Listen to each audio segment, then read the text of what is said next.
I felt a great force arise from these flat lands, and I knew here laid something far deeper, far more powerful than anything I'd experienced before.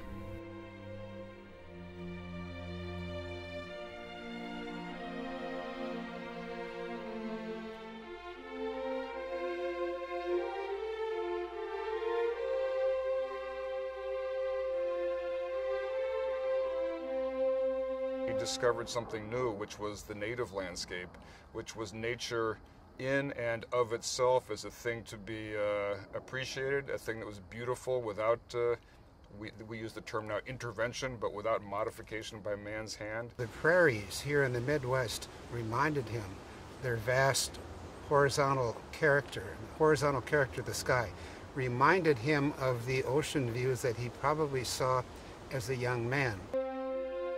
Jensen celebrated a lot of things that weren't just plants. I mean, he was a landscape architect, but I think his palette included the sky, it included the sun, it included the wind and the clouds passing over the sky.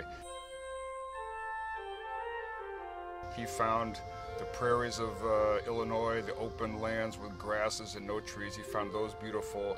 He found the Prairie River with the slow-moving streams and the trees hanging over the banks in the shade. He found that beautiful. He was intrigued by the prairie. The plants were different from those he had known in his homeland. The changing of color in the fall was something that impressed him.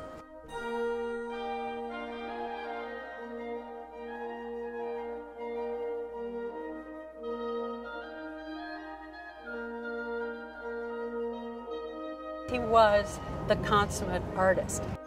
The photographs he took of plant material, it was like a spiritual experience for him to be out in nature. If you look at the collection of photographs that Jensen took, he was interested both in the finer detail of the landscape as well as those broader patterns.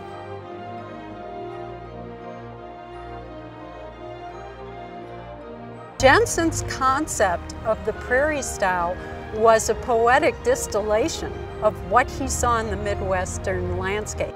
He talked about himself being inspired by the work of George Inness, who used light in very dramatic ways in his paintings. Here was this living landscape that was really a work of art that was meant to change over time. So he painted in real time with these materials and knew that time and seasonal change and change from year after year, maturation and then decay, that was part of his painting. And I think that's why landscaping may be the most difficult and subtle and fragile of the arts. Landscapes are ephemeral, and you have to plan, Jensen was particularly good at this, for landscapes evolving over time and maturing. A building doesn't mature, a landscape does. Some people look at a park and think, oh, well, that's a native landscape. It's always been that way. In fact, none of them were ever this way. Da Vinci taught us to see an Italian landscape that maybe people hadn't seen before. And I think Jensen did the same thing. He took a native landscape and showed it to us in a way that made it beautiful and understandable, and put it in a place where we could actually see it. So in Columbus Park, I think this is probably his greatest work of outdoor landscape art. He brought in the native landscape into the edge of the city of Chicago in this vast metropolitan area.